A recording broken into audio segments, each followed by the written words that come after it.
Okay, so you've got solar panels. You're probably thinking, hey, I'm all set during a power outage, right?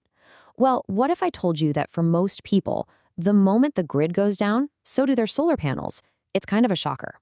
Today, we're going to break down exactly why that happens and look at some really clever new tech that's designed to fix it.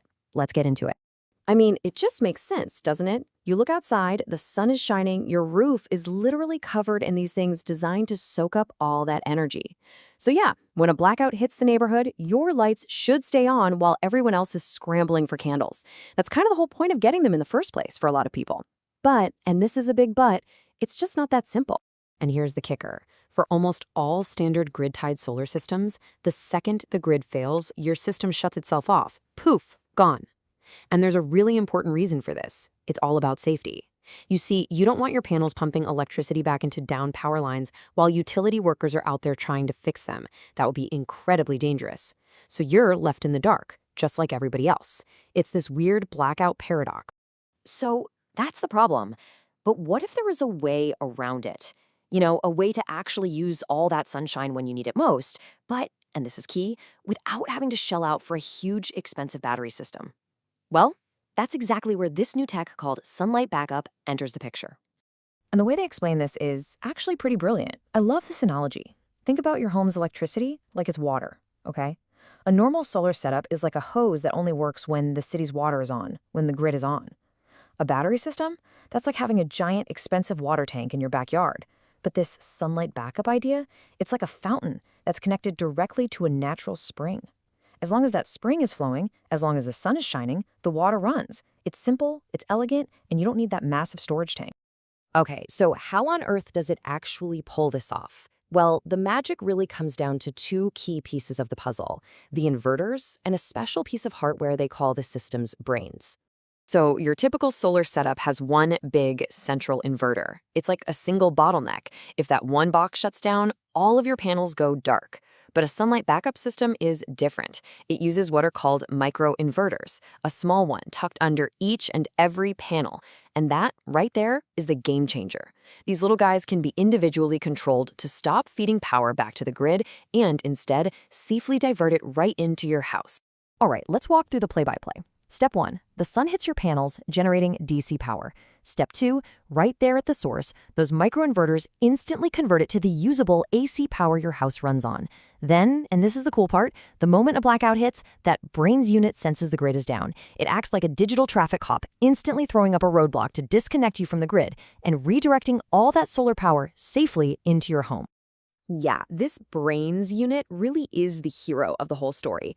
It's a smart controller, about 100 pounds, and its only job is to watch the grid like a hawk, using a magnetic field to monitor it.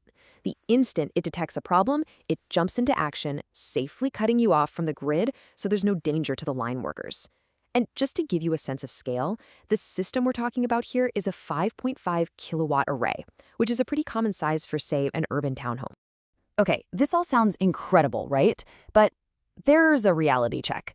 Running on pure real-time sunlight with no battery to back you up comes with its own set of rules. You have to be really smart about how you use that power because you're living moment to moment with the sun. And the most important concept to wrap your head around is something called load shedding. Think about it. You don't have a big bank of stored energy, so if a cloud passes over, you suddenly have less power available. The system can't just power everything at once.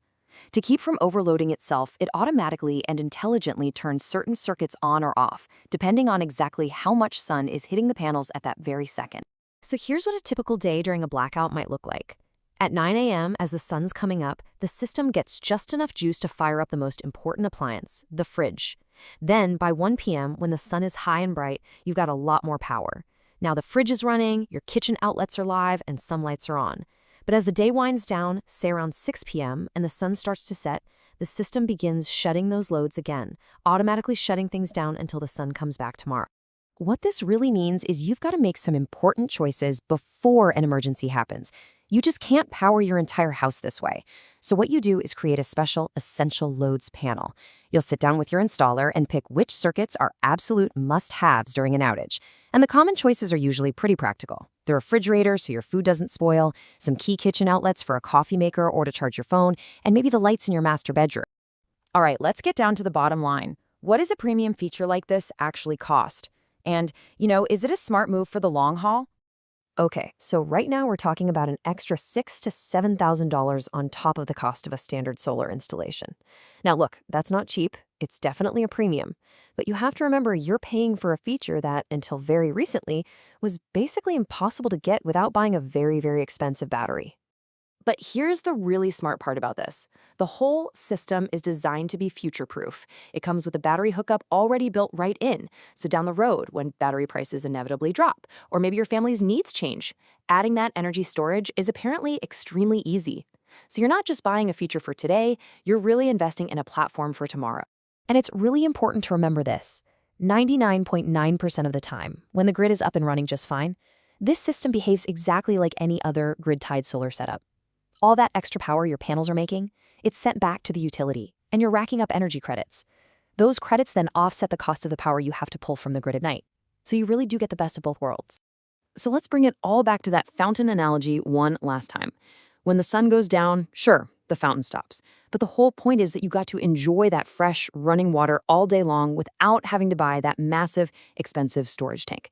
And that's really the core idea of sunlight backup. It's about getting power when you need it the most without having to pay the full price for complete energy independence. And all this leaves us with a pretty big question, right? As our electrical grids face more and more challenges, could this kind of smart, battery-free backup become the new normal for city solar? It really does offer this compelling middle ground. You're not totally dependent on the grid, but you're also not going fully off-grid, which is a huge step. So, is this the future of city solar? It's definitely something to think about.